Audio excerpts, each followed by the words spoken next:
पाठ्यपुस्तक भाषा मनी कक्षा 6 पाठ 9 आकाश में अकेले। 14 दिसंबर 1971 को श्रीनगर हवाई अड्डे पर दुश्मन के 6 विमानों ने एक साथ आक्रमण कर दिया।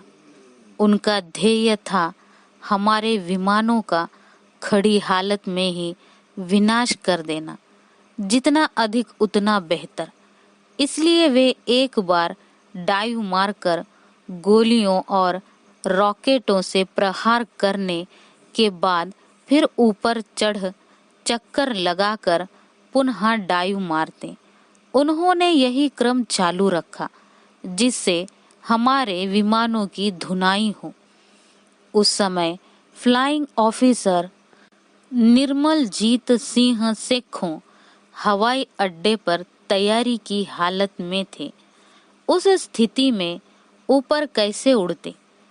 ऐसे समय में विमान हवाई पट्टी के आसपास हैंगरों में ही सुरक्षित माने जाते हैं। यदि उन्हें हैंगरों से बाहर आकर उड़ान भरनी हो तो वह शत्रु के आक्रमण के पहले संभव है या उसकी समाप्ति के पश्चात, परंतु हमले के दौरान कदापि नहीं। हमले के दौरान ऐसा करना आत्मघात के सदृश माना जाता है।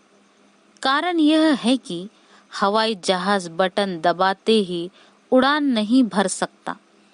हैंगर से बाहर निकालकर पहले उसकी टैक्सी धीमी गति से मोटर की तरह चलते हुए करते हुए उसे हवाई पट्टी के एक कोने तक पहुंचाना पड़ता है। वहां पहुंच जाने के बाद उसे वहीं खड़े रखकर पीछे की ओर मोड़ना पड़ता है।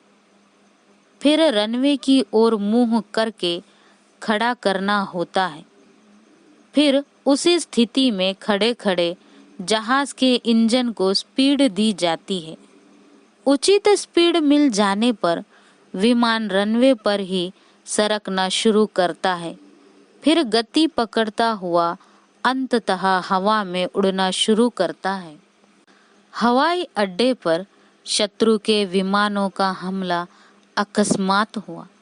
हमारा रेडार पूर्व चेतावनी नहीं दे पाया। हमले का पहला झपट्टा मारकर शत्रु के विमान ऊपर हो लिए। उसी समय फ्लाइंग ऑफिसर सेखों दौड़कर अपने नेट में जा बैठे। उन्होंने शत्रु के विमानों के दूसरे झपट्टे का इंतजार किया। थोड़ी ही देर में शत्रु के विमान फिर आए और रॉकेट छोड़कर गोलियों की झड़ी लगाकर फिर ऊपर चढ़ गए। फ्लाइंग ऑफिसर सेखों ने तब तक अपना हिसाब लगाकर इंजन स्टार्ट कर दिया था। दुश्मन के विमानों के फड़फड़ाते हुए ऊपर से गुजरते ही उन्होंने नेट की तेजी से हवाई पट्टी के कोने तक ले जाकर फुर्ती के साथ मोड़ा। कुछ सेकंड बाद उनका विमान पट्टी पर सनसनाता नजर आया। यह क्या? सब देखने वाले चौंके।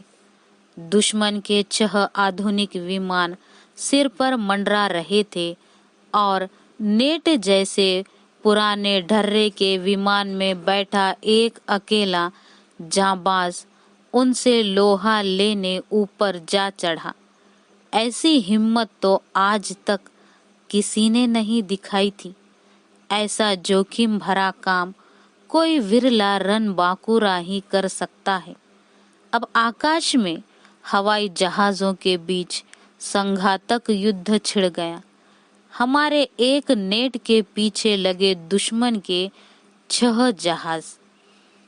इसके पहले कि वे कुछ कर पाए, फ्लाइंग ऑफिसर सेखों ने एक विमान को निशाना बना उस पर अपनी तोप दाग दी। गोला ठीक बीचों बीच निशाने पर लगा। विमान वहीं 2 टुकड़े हो ढह गया। फिर अपने नेट को बड़े कौशल के साथ निशाना लगाने की दिशा में लाकर एक गोला और दागा। इससे दुश्मन के एक और विमान में आग लग गई। आग और धुएं के गुबार छोड़ता वह विमान रजौरी की ओर भागता देखा गया।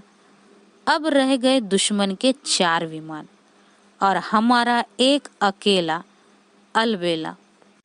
चाहते तो फ्लाइंग ऑफिसर सेखों अपने विमान को उनकी पकड़ से बाहर ले जा सकते थे, पर उन्होंने ऐसा नहीं किया।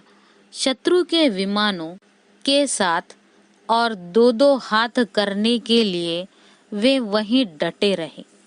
अब चारों पाकिस्तानी विमान आपस में तालमेल बना इकट्ठे होकर हमारे नेट पर झपटे।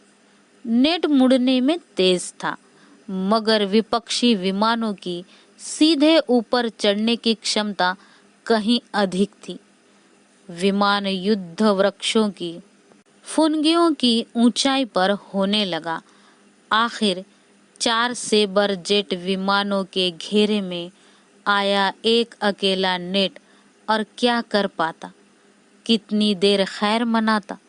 दुश्मन के एक गोले ने नेट को ध्वस्त कर दिया और अपने प्यारे नेट विमान के साथ वीर गति को प्राप्त हुए फ्लाइंग ऑफिसर सेखों केवल 26 साल की उम्र में फ्लाइंग ऑफिसर सेखों के नेट का विनाश करते ही दुश्मन के चारों विमान तेजी से वापस सीमा की ओर मुड़ गए।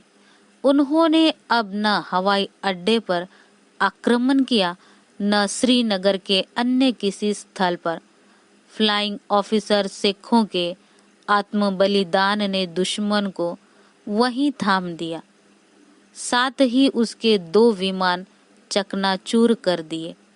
रणभूमि में असाधारण वीरता के साथ आत्म बलिदान करते हुए वीर गति पाने वाले फ्लाइंग ऑफिसर निर्मलजीत सिंह सेखों मरणोपरांत सशस्त्र सेनाओं के उच्चतम वीरता पदक परमवीर चक्र से अलंकृत हुए। वह वायुसेना को मिला प्रथम परमवीर चक्र है।